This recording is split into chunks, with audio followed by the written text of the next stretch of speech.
podcast is part of the Sports Social Podcast Network. So welcome everybody to the Premier League Cricket Club, and it is week 19 done and dusted and 3 weeks of league season to go. National Club Championship semi-finals done. And the bad news, Mr. Newsom, is have you seen the forecast for this coming weekend? I haven't. Do you know what? The weather's been so good this summer. Like, normally I'm, there with my Jetstream charts and all the rest of it, but the weather's been so good. I've just got completely out of the habit of looking at it. Is it bad? It's not too bad, is it? Is it? Oh, from tomorrow in the Midlands in particular, we look as though we're going to be absolutely blown apart. Oh dear. That's not good. We've got a rather big game happening tomorrow. That's not good. Oh, that weather's got bad, hasn't it? You know what? I've never even looked at that. Oh, you just ruined my weekend, my week. Well, I think we've ruined quite a few people's week if you look at the weekend ahead. Yeah, and people go on about us talking about the North too much. Do you know, up in Bradford this weekend, there's games on Saturday, Sunday, Monday. Yeah, and it could be a washout, which could be, when you look at the rest of the season, it just is phenomenal that we've got to week 19. We can't have it. Surely we need one washout. It's just a shame. You kind of want your washout, late July, don't you? Everyone's just had a bit of a fed up and a whole national washout, give everyone a week off, especially the school holidays kicking in, just to ruin it for the kids. Yeah, well, our friends at Cleethorpes had a washout last weekend. They managed to have rain get underneath the covers, and it was the one Premier League game on Saturday that didn't even start. And when I saw the result quite early, I texted the boys. They're like, "Yeah, rain underneath the covers. It's going to happen somewhere. There's no two ways about it." Well, I was working at Derbyshire, and I think Derbyshire would have very happily taken a bit of rain under the covers with Bryden Carse, Ben Stokes, and Potts steaming in. However, maybe they could have done with taking Bryden Carse home a bit early rather than leaving him in the nightclubs of Derby. I mean, first of all, what are you doing going out in Derby? Bryden Carse, what are you doing?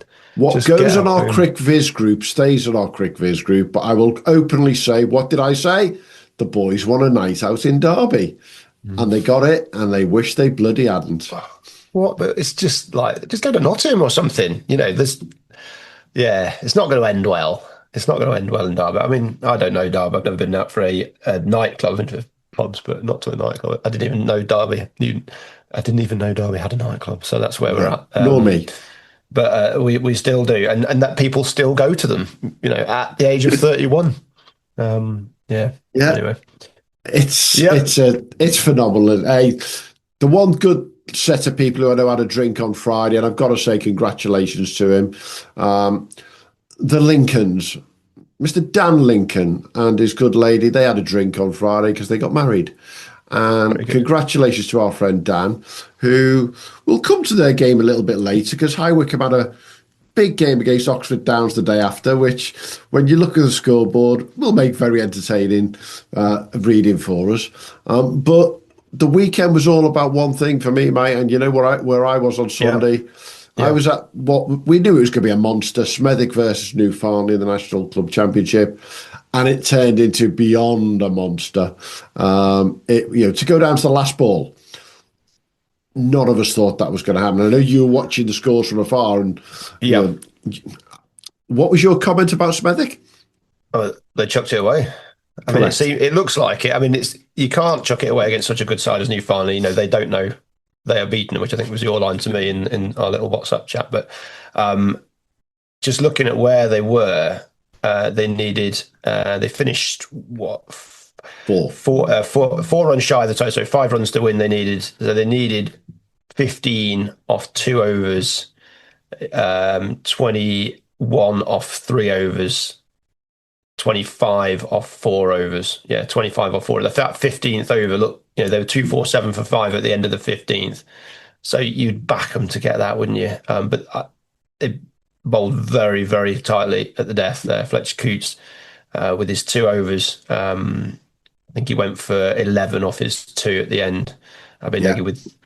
He just went for leg byes in his 4 off the 36th over. So the really miserly bowling at the death just got it done, didn't it? Yeah, it was. I said to a couple of people at half time, I said, this game's going to go one or two ways. New Farnley put 2-7-1 on the board. Brilliant innings from Ryan McHenry to get a ton. I think it was Fletcher Coots had said to me before the game, watch out for Macca, he's the one today. But when they scored 2-7-1 at 6.8 and over, I said it's going to go one or two ways. It's either over in 30 or it's going to be right down to the death, the way the New Farnley versus Hoyland Swain game was earlier this season, which was a low-scoring affair. It's fair to say, when they were, I think they were 160 for 2 after about 20 overs, going at 8 and over Smethwick, everyone was already packing the bags. We're thinking this is going to be done in 30 overs. The boys are just going to keep charging on. The key for me was simple. The pressure that those bowlers applied slowly but surely just got wound up and wound up and wound up. And there was an over in particular, it was the 35th over, which Abe Negi bowled a maiden to Viken Kadaria. And bear in mind, he was a set batter, he was doing really nicely, batting with Billy Shafayette. To bowl a maiden over then, and all of a sudden you've gone from needing 38, 39 off 6 overs, to it's off 5 overs, and you've gone back up to the 8 and over. And it was those middle overs made all that difference, which, funnily enough, was the same with the New Farnley innings. It was that classic middle overs, squeeze on, made things really difficult. And I think what Captain Aidan Langley did really well was he put his trust in Ruben Mattia, who took a couple of wickets against Ormskirk late on and a couple of wickets against Oilers Rain late on. He'd got battered around early doors, to be frank. What was fascinating, and you'll love this, this is cricket for me, loads of Smethwick fans, loads of New Farnley fans, but loads of non-either fans. But they were mates of Ruben and his family, or mates of Adam Ahmed, and they come along and they're like, well, we live in Birmingham, we're not sure we're supporting here, we're going to support New Farnley, we're going to support... And when Ruben's charging in and getting a wicket, we're supporting New Farnley. If Bilal slaps it for 4, we're supporting Smethwick. It was great little atmosphere. And the game was played in what I'd class as a on the edge sort of way. It's always going to be, isn't it? Yeah. Oh, yeah. I mean, there was a couple of send-offs that you look at it and go, was there any need for it? My answer to that is yeah, whatever. But actually, this is a national semi-final at the end of the day. And these boys want to get to a final. Both clubs have never got to a final of this before. It's New Farnley's first time. And I think I can sum it up the whole day by 2 instances. Firstly, I was invited into the change room in New Farnley, and they were just going ballistic. 10 minutes later, I was in the Smethwick changing room, and the lads have literally got their heads in their hands. And it's literally the extremes. And obviously, I'm not going to photo or video anything in the Smethwick changing room there, but they're all asking that same question. How did we lose that? Just how did we lose it? Yeah, cricket's such a painful game when you end up in those positions. There's just two good teams. It's those moments that you always feel about the end. Look at the end, don't you? And we always end up looking at the end and, why isn't this happening? Why isn't that? But then you just never think about the middle and the start, and that run you could have taken here, or these tiny little moments in a game, a good bit of fielding somewhere, a 4 saved, whatever. So you just got to zoom out a little bit when you lose a game like that. Yeah. And I just think they've done brilliant to get that far. I didn't think Smethwick were going to have quite the quality to push New Farnley like they have done. So I think they can be hugely proud because New Farnley are definitely a powerhouse outfit. So I mean, really, they probably looking at looking from afar. You were there. I'd be looking at, and Smethwick will probably feel they were the better side. I don't know if that's what you saw. Yeah, I said last week, I think you chose New Farnley to win this one, and Taaffe chose Sawston to win the other semi, which we'll come to. And I sat on the fence and said, I can't see past 50-50 with either semi-final. And actually, when you look at it going down to the last ball, and you look at the way the Sawston and Shepherd's Bush game went, I was pretty much bang on. They were both as 50-50 as you're going to get. And then, as you say, there's just those little moments make the day. I mean, Fletcher Coots with his caught and bowled in that last over was a juggling. He absolutely burgled that one. It was horrible. Absolutely.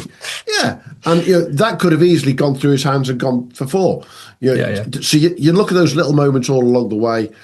at the end of the day, New Farnley make it to the second national final in 2 years. This time, I did say to them, with respect, this is the big one. The T20 is the fun one. You're in the big one now, boys. Message for Aidan Langley. My ECB contacts cannot swing anything around to get it to Lords. He did ask any chance of that. Not a bloody chance, mate. Not in a million years. But what I would do to close off that game is say, thanks to Smethwick, Mohamed Zabir, Arif Mahmood, the team manager, and the boys there were so welcoming. We arrived in the morning. There was cake, there was coffee. It was just, come on, guys, we're going to make this into a play. And it was a great atmosphere all afternoon. So you got a bit tetchy once or twice. So what? It's a semi-final. You can't have that many competitive people in a room, so to speak, and it not boil. It's just how it is, isn't it? It's just sport. But I think, you're looking at the moments in the game, and I think you just have to look at how Newfoundland's last 10 overs. They were consistently scoring big overs. Isaac Mohammed's over went for 26.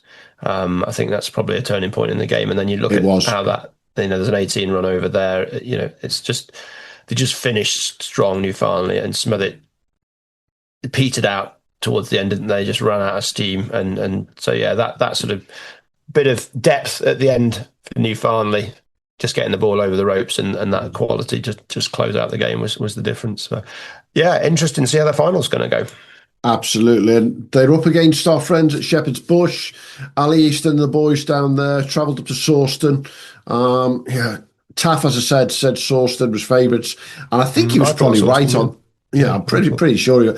Shepherd's Bush are fifth in the Middlesex League right now, and there's a bit of a gap between fifth of the top four, whereas Sawston are battling out at the very top end of the East Anglia League. And I think I said last week, they're just about the most informed side of the country up until this game in terms of the amount of games they've won back-to-back. I think, looking from afar and talking to Ali at Shepherd's Bush since, they scored 203, Sawston. And I don't think they were happy with it, but at the same time, I don't think they were unhappy with it when you look at how Shepherd's Bush closed it off. Clearly there was something in the pitch there to get to that number. And if it wasn't for Lee Thomason scoring 63 off 68 for Sawston, they were in a bit of trouble to a certain extent at 64 for 4. But they got to that 203 number. Shepherd's Bush come in, and I think it's fair to say when you look at their innings, you can just see there was sort of three tranches of getting going, dropping off, getting going, and away they went, isn't it? Yeah, I mean, Luke Matthews has been the difference maker there. He's got 68 not out of 49 balls. Finchnuth has got 30 from 21. That sort of scoring rate, nobody else was really scoring above 60 in the match. There's a few lads got a few, but it looked like it was tough to get going. Yeah. And I think for Shepherd's Bush, they would have been walking away thinking they've lost it in the 35th, 36th over. There's a hat-trick. Correct. A hat-trick happening in the 36th over. When you've got a middle over hat-trick happening in the middle there, and you've got Jack Beaumont with a hat-trick. And then 3 runs off that hat-trick over, he's got a lot to do. Yeah, that hat-trick there. And then, Luke Matthews took the next over for 18. So you've gone from the depths of despair. You've got lost 3 for 3 in 1 over. And then the next over goes for 18. And the nerves have settled. And it was probably that 18 runs. If that's a tight over in the 36th, 37th over, you're okay. I think you're home and hosed, but it left too much to do, and they won with 3 balls to go. Luke Matthews 6 off the last ball, so it was a terrific knock by him. But it's on the stream if you want to have a look. You get a hat trick in a tight game like this. Elation and despair is right there, and then it quickly turns around. But great game. It was a great. You go back to that 36th over with 29 balls left. They needed 36. They had 5 wickets in hand. And that hat-trick from Jack Beaumont, who was missing duties for Suffolk to play for Sawston on that game, the boys were ready to walk. They were literally ready to go. And what's really, really fascinating, which the scorecard will never tell, but we can tell the story ourselves, is that the next batter in, if they'd have lost their 9th wicket, was a certain Mr. Henry Blofeld. Yeah. But more important than Henry going in as last man, he was going to go and do a Chris Wokes because he dislocated his shoulder earlier on fielding. And he was strapped up, padded up, and there's a great photo on social media ready to go. So Fantastic. the story behind this, I mean, you almost want Henry to go in just to finish it off, don't you? But A bit of glory. he didn't. And Luke Matthews, who is a proper Shepherd's Bush lad, he's been there at the club for many years. He's brought it home. And as you say, Hugh, watch the stream, anyone. Watch our socials. And most important, just watch what he does after he hits a 6 to win the game. He takes a bow right in the middle of the pitch. It's all on the socials, and he looks absolutely brilliant. The Bush Army, as they are called, took 70 or 80 people up there to Sawston to watch it. They've got a rather easier trip up the M40 to Wormsley. And I have a funny feeling the Bush Army are going to be looking to compete very strongly with the new Farnley boys for making some noise on Wormsley on Sunday, September 13th. What are the beers costing at Wormsley? I can't imagine they're cheap. I hope there's a pub. Well, it's Buckinghamshire, isn't it? So it's bound to be expensive. Full stop. I hope there's a pub. Let's hope there's a bar there that they can frequent, because certainly the last few years it has been well frequented. Possibly more importantly than the cricket that was on the show. So yeah, let's hope Wormsley have a speedy barman, because it was certainly in. Well, it was well used over the last couple of years. So, yeah, it was. Looking forward to a great finish. What shoulder did Henry Blofeld pop out? That's the big question. He's a right arm spinner, so right arm offie. So what's he done? I think it's his right arm. I'll tell you now. I will check because it's on their socials, because I saw the picture. Yeah, that's not good. Well, put it this way: Ali, their club captain, is now even more desperate to be fit himself to play, because remember, he's done his shoulder earlier this year. So it is. Oh no, it's his left. Ooh, might be all right then. He's got what date are we on? What date is that? 3 weeks time. 3 weeks. Oh, yeah. So you might be all right. It depends if he's done it before. If it's a regular occurrence, then, as these shoulders can be, then it's not the end of the world. He'll jam it back in and hope for the best. But you do use your left arm to bowl quite a bit, even though you don't bowl with your right. So he's got more of a chance, hasn't he, with his right. So hopefully that all goes well for Henry. Good luck. Definitely.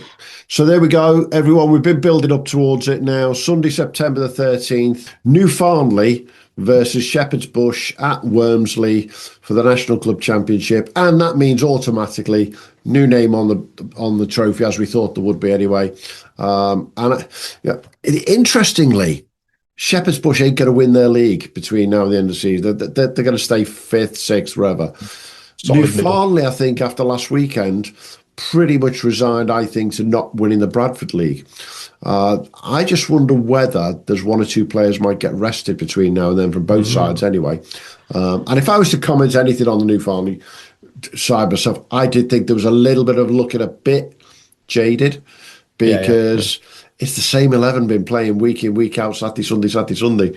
And there does come a point where it's a lot of cricket, isn't it? We'll be there as always. And I know I've got a couple of extra people potentially coming to video and photograph for us as well, which would be great. And obviously look forward to seeing the Bush Army and the Farnley family, or whatever they're called, from New Farnley. It's a proper North v South one, this one, isn't it? Getting a team from down south that way. Well, it certainly was last year as well, and the year before. So we've got 3 North, 3 South. Absolutely, proper North South. So we can get some regional rivalries brewing, and it's 1-1 over the last 2 years in the 2 that we've followed, isn't it? So we'll see which way it swings this year. Let's talk Premier League from last weekend. And first thing to say is congratulations to Paynton in the Devon Premier League, who were confirmed as champions on Saturday with a game to spare. The boys celebrated with a home game, which was great. And they get to go to beautiful Exmouth for their final game of the season as well. So I have a funny feeling that might be quite a relaxed affair, shall we say. You've won the league, got a game to go, and happy days for those boys there. We'll be putting out a roll of honour on our socials in the next couple of days, just to show who's won what and who's actually potentially going to win stuff, because there's some close ones, Hugh, isn't there? Yeah, absolutely. We're just looking at the league tables there. Quick scan through. Yeah, Birmingham obviously very close. Smethwick have challenged Nolan Dorridge all the way. That's tight as anything. Bradford's not done and dusted. Farnley probably dropping out, but Woodlands Town are still head to head. Derby's looking like it might be done. It's going to be hard to pit Denby there. Cheshire's very tight. Cornwall possibly still alive. Like I say, Penzance just needs 4 points to win that one. Yeah, there's a bit there. They don't need much, do they? East Anglia is incredibly tight. 3 teams on 385/387. So you've got 2 points between 3 there: Sawston, Horsford, and Copdock. And potentially Swanston not out of it, depending on how things go. But they've got 3 games to go in East Anglia. Essex isn't done. Hutton, Chelmsford are the 2 runners there. GMCL, God knows how it works with all their point scoring system, but I think Brooks Bottom have got that one sewn up, haven't they? Over Edgeworth. Yeah, I think they need a couple of points. Home counties, High Wycombe knocks it down, still in the chase, but High Wycombe look in command with 2 to go.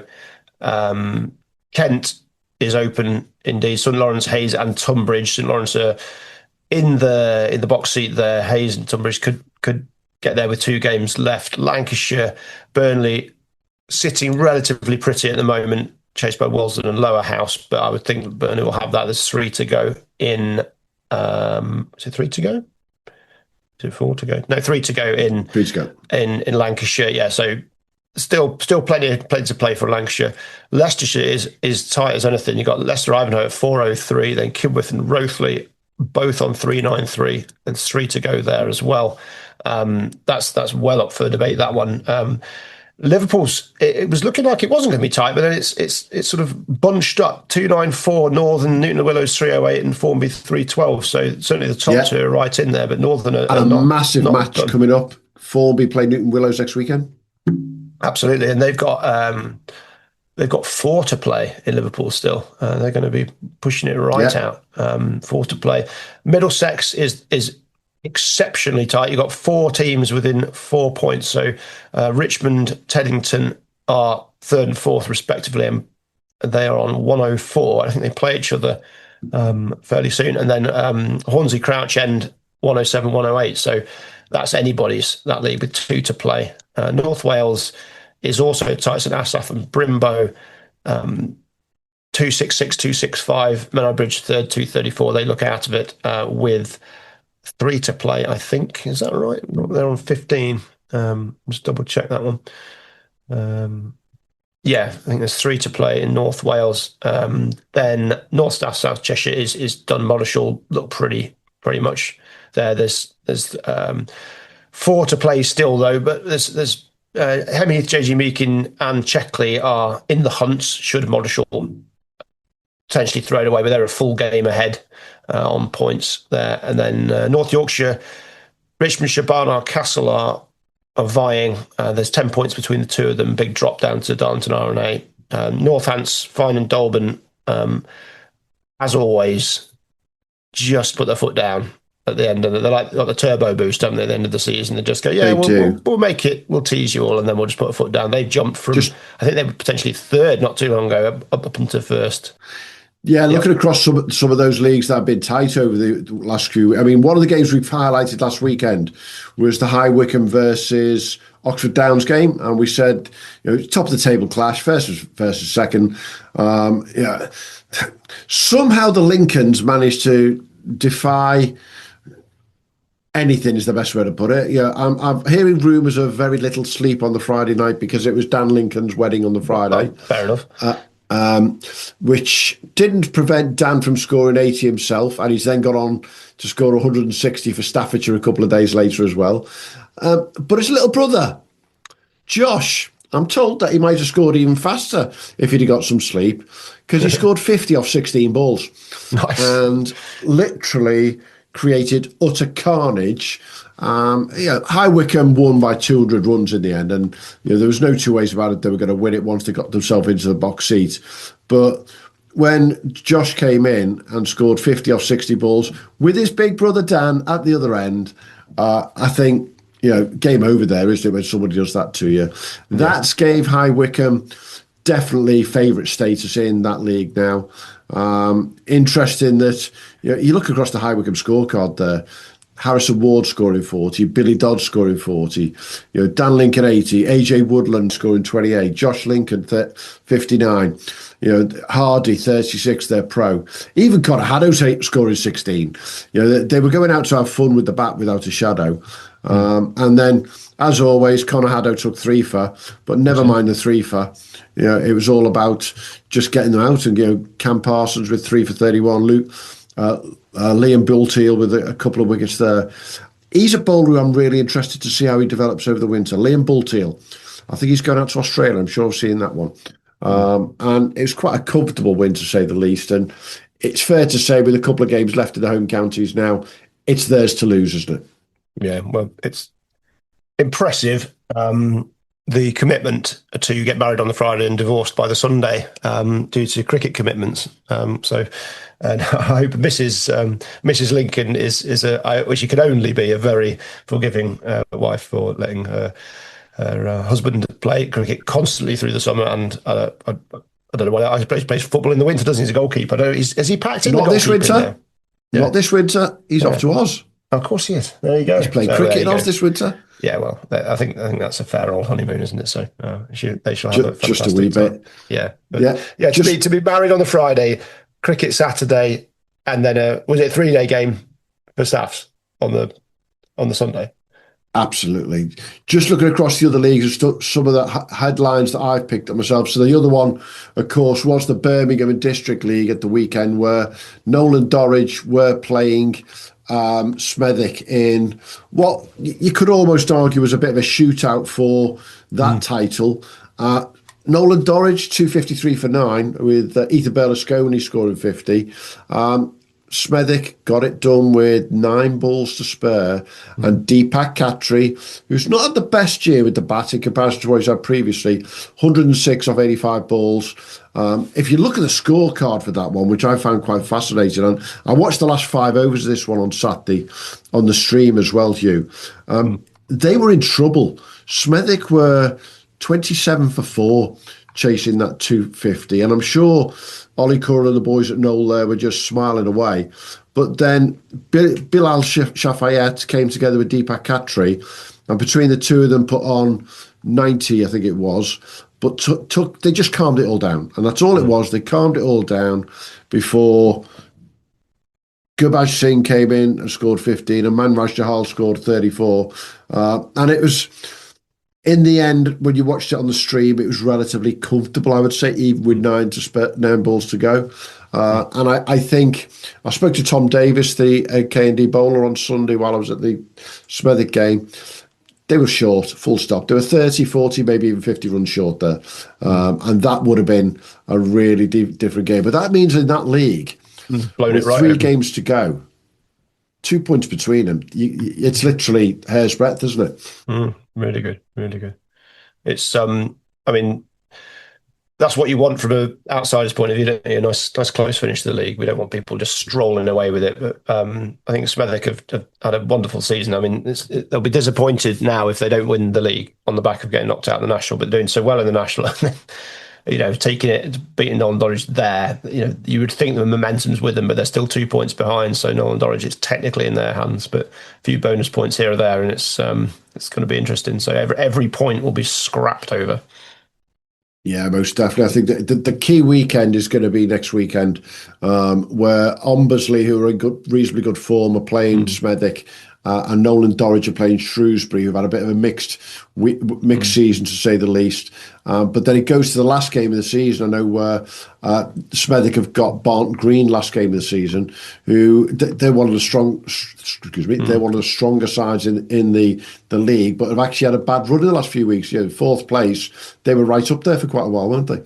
Yeah, absolutely. Yeah. Speaking of bad runs, if we jump over to Middlesex, Crouch End leading the way, but it's that 4-way tie. But yeah, we touched on that there. But Crouch End were comfortably ahead, and now they've dropped back towards the pack. 2 losses in a row, and actually their form guide across their first team is not pretty. I think it's 4 losses out of 5.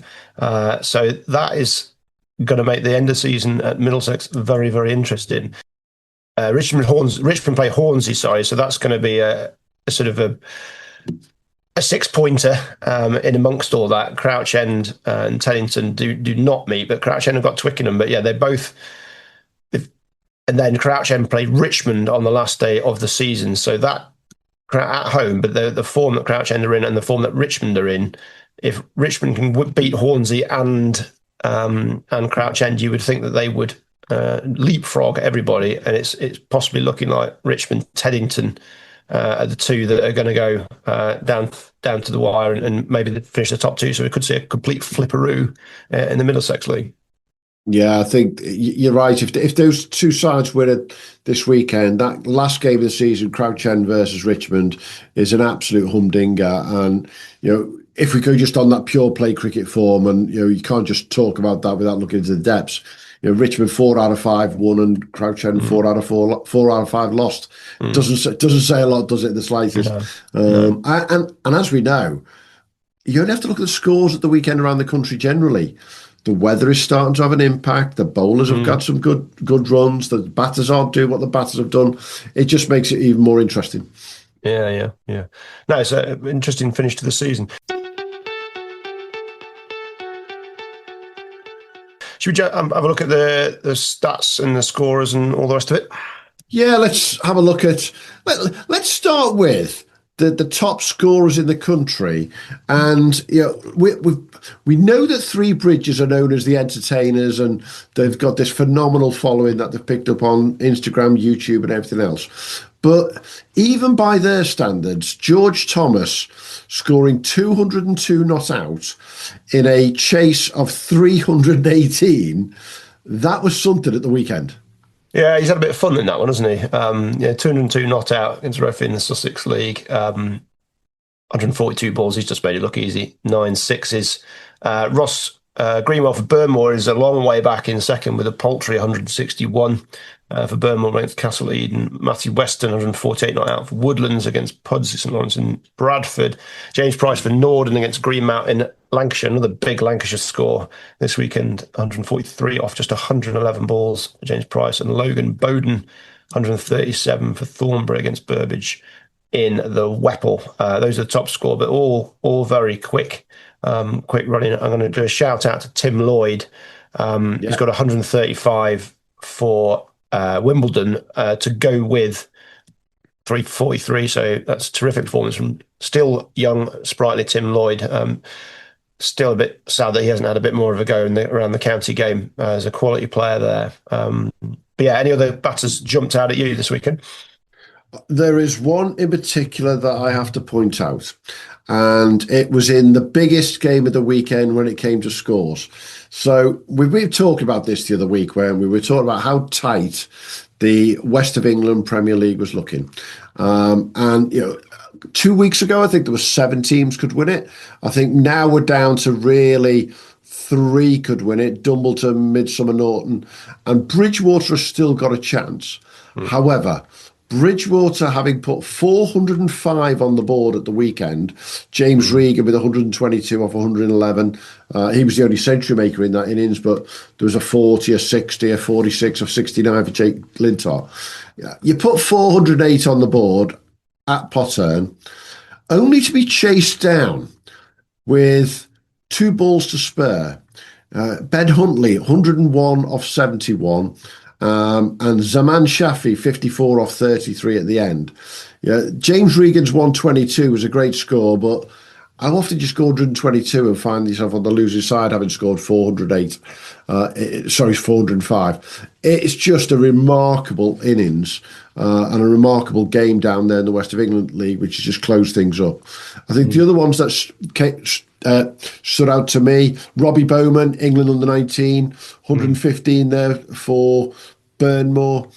Matt Ryan scored 107 for St Asaph in the North Wales League. He's then gone on to score a couple of hundred for Wales National County in the NWCA. Luke Robinson, another 100 for Nantwich.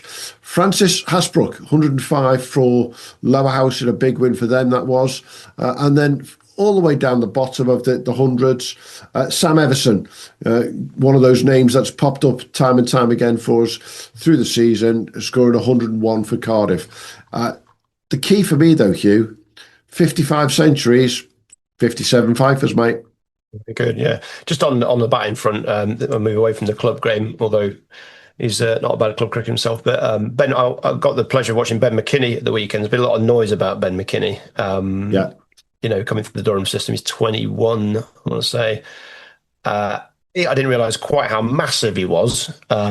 He's 6'7". He's huge. Just proper barn door. And then to hit the ball how he did was something else. And I can see why England are all over him. But for Durham to be producing, you mentioned Robbie Bowman, there's another lad. Durham just have this production line of talent, don't they? Just tied into the Northeast game. It's just an absolute credit to the region. And they're just churning out players. But yeah, so I think Zach Crawley's days at the top of the order, I've sort of come to the conclusion, are pretty much done, because you've got Zach Crawley plus 2 inches, or however, I don't know quite how to call it, but he's pretty massive as well. And he's left-handed, and he's 21, and he's looks class. There's a bit to do still. He's still raw, but goodness me, he just made ball striking look easy. So a huge shout out to Ben McKinney for his innings against Derbyshire. I know it's against Derbyshire, it don't count, but it all counts. But yeah, that was lovely to see. But yeah, jumping onto the wicket takers, Christopher Dixon at Clifton Lions, 8 for 21 off 9 overs in the Yorkshire Premier North. That was the best of the weekend. Jaden Rose, 8 for 36 for Bootle against Wigan at Liverpool Comp. And Logan Curnow, 8 for 49 for St Just. That's a Cornish name, isn't it, Logan Curnow? Proper. And then Marshan Iqbal, he's got 7 for 17 for Brooks Bottom against Shaw in the GMCL, and John Richardson, 7 for 20. For Prestwich against Woodbank. But yeah, they've got a lot of 7-fers this weekend, going right down to, got at least the top 10. We're looking at 11. I think we've got 11 7-fers this week, which is a lot. Khaled Usman's at the bottom there, at the top of the top 10. Khaled Usman Rainhill's got 7 for 50, but that's off 28 overs. That's tight bowling, isn't it? But that's a lot of overs. Just a bit. Anybody else jump out for you with in your 5 for spotting, other than the usual suspects? Well, I've got to look at the usual suspects, haven't I? I've got to say Tom Sefton, with 6 for 48 for Liverpool, for Northern at Liverpool, bowling Liverpool out for 88. And Northern winning by 9 wickets there. It is that sort of death taxes in Tom Sefton. Abhi Negi, 6 for 73 for New Farnley, saw him then the next day. Our old friend Dieter Klein with a 5 for 17 for Rothley Park. Another old friend of the pod, Dustin Melton, 5 for 19 for Shrewsbury. He's had a bit of an in and out year, I think, along the way. Ramon Bailey, 5 for 33 for Shepherd's Bush. That was warming up for the Sawston game the day after. And then obviously we've always got to mention him, 5 for 45 for Walsden, Dushan Vamukdi. If we had a sort of a ticker for names that we say week in, week out, I'm guessing now, since Shafi's got off and doing his thing with Durham a lot of the time, although I think he took 4 at the weekend, I reckon Dushan Vamukdi is the one over the last couple of years, Hugh, that we say more than anyone else, isn't it? Well, could be up there, yeah. Yusuf bin Naim got a 5 for Denbigh, very nearly won him the game there. So he's obviously more of a batter. Might see a bit of him for Derbyshire, but as a 5 for Yusuf bin Naim.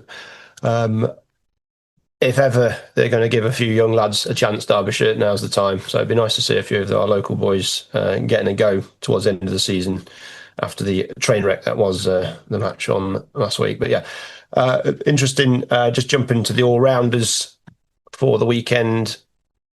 And there was quite a few very, very good performances, if I get the right weekend. We have, Logan Curnow got 38 to go with his 8 for 49. So it was a very quick 38 as well for St Just, top performance there. Mohammed Wazim Khan got 86 and 6 for 31. Brad Shmulian, we mention him all the time, 91 off 43 balls for Woodlands, 43 balls, 5 for 59. Kumar Bush Sarah, 38 to go with his 7 for as well. There's Tim Lloyd with his 135 and his 3 for. And then Ashley Burton, 90 for Cheadle and 4 for 36. Really good, important contribution for him. So yeah, some top all-round bowling performances. But yeah, it was the balance has shifted a little bit, and we might see this weekend with some weather lurking. If the games get played, then we might see the Fifers taking command. Most definitely. Let's look at the rest of the leagues then. We've got our list in front of us. I'll start off with the Northern Pyramid, where Netherfield are top now and got a 12-point gap to Leyland and a couple more points back to Blackpool. 3 games left there. Still more than possible that it could be any one of those top 3. Still in the shout there, aren't they? Yeah, just about in the shout. South Wales. Now, I think South Wales is done.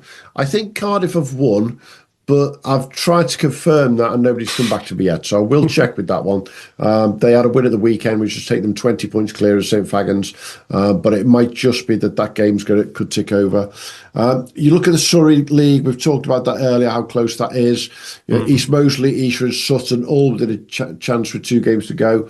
Very tight in Sussex, with the Roffey, Middleton and Three Bridges all within 20 points of each other. That could still go to the end. It's a shootout between Dumbleton and Midsummer Norton in the West of England Premier League. Bridgewater's still in there as well. Yeah, I think the way the points work there, I think that one might be they're done for. But the most fascinating thing about the West of England League, of course, is first place Dumbleton, second place Midsummer Norton are the 2 promoted sides from last year. So when was the last time 2 sides got promoted to a Premier League and fight it out to the top down to the last game? I mean, phenomenal to say. Bridgewater playing Midsummer Norton at home, which could flip them to the top if Dumbleton trip up against Thornbury. So Thornbury are essentially a bottom and relegated, so you would think that is Dumbleton's to lose, isn't it? But Bridgewater could pull a surprise if the pressure crumbles Dumbleton. That's what happens when you have Premier Leagues being fed by Premier League, isn't it? I think you get the sides that are coming up are ready. Definitely. And they certainly, these 2 were ready. It's almost as though if you had a proper pyramid, you'd get that across the country, isn't it? Yeah, I mean, with Hull beating Man U on the weekend, that's kind of, I think, long gone are the days where the promoted sides coming into the Premier League seem to be inadequately resourced. It seems almost the other way around at the moment. They seem to be very well prepared. Absolutely. So, yeah, absolutely. I think you're right. Looking across the other leagues that we haven't talked about yet, Yorkshire South, Sheffield Collegiate, they're almost home. Cleethorpes having their game cancelled at the weekend didn't help them in trying to chase them down, obviously. Clifton Alliance, almost, he says, 30 points clear of Castleford now. Yeah. But they shouldn't really fail from that position in the Yorkshire North League. 3 games to go, though. Hertfordshire League. Shouldn't. Still quite tight there. Totteridge and Harpenden. West Herts with a little bit of a shout, I think, there. But Totteridge have been on a good run of form without a shadow. And the final one being Lincolnshire.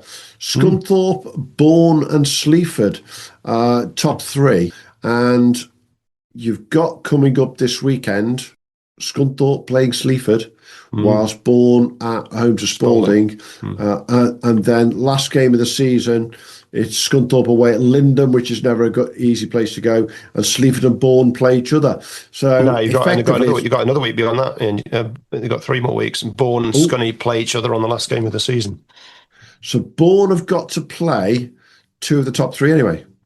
Yeah, and could go. It's really anyway. It's going to go right down to the wire, I think, if things fall. But yeah, it's when you've got Scunny and Bourne playing last game of the season. That's exactly what you want, isn't it? Yeah, most definitely. Well, we're sat here right now with 3 official weeks left to go of the season. So there's 4 depending on which part of the country you're in. And there's only 5 Premier Leagues that are done and dusted. Now, I'm pretty darn sure that makes it the closest season across the country for a number of years. Last couple of years, we've been looking at this year. It's never been like this. There's always been some flyaways. And, okay, this weekend we'll get a couple of others over the line. But it's just been a fascinating season all over. It's been great. It's been really good. I think the weather just helps, doesn't it? It just sorts everything out, and just hope it hangs on over the next couple of weeks. If we get a wet one this weekend, it'll be a bit disappointing for some leagues. I think majority. It's just if we go and get a wet finish, it'll just peter out, and we don't want that. Absolutely. Almost there though. Big week ahead for you, though, as we finish off the season.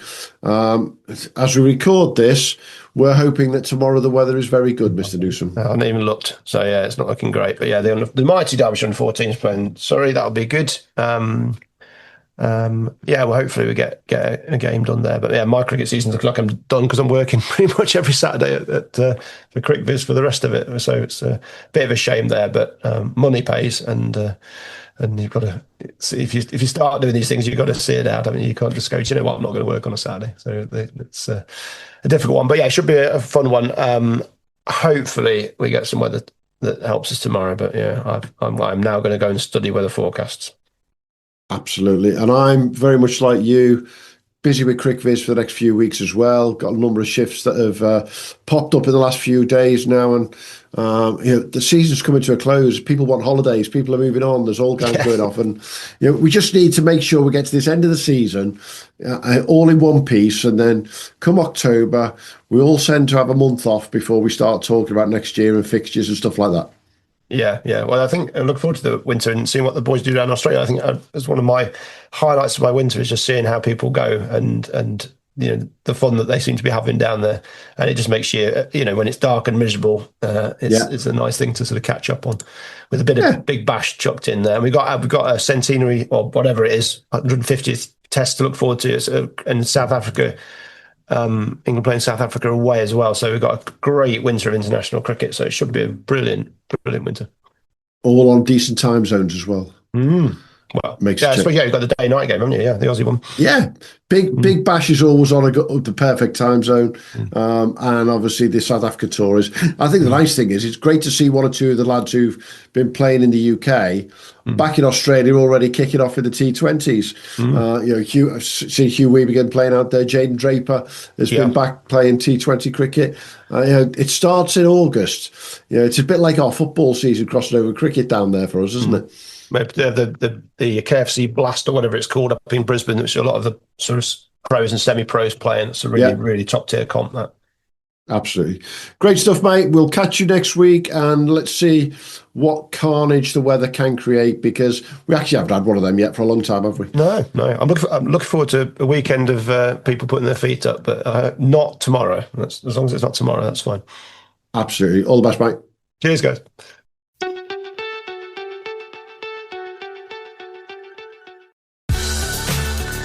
Thanks for joining us at the Premier League Cricket Club. We'll be back soon with more from the world of Premier League and NCCA cricket. But in the meantime, don't forget to subscribe, leave us a review and follow us wherever you get your socials.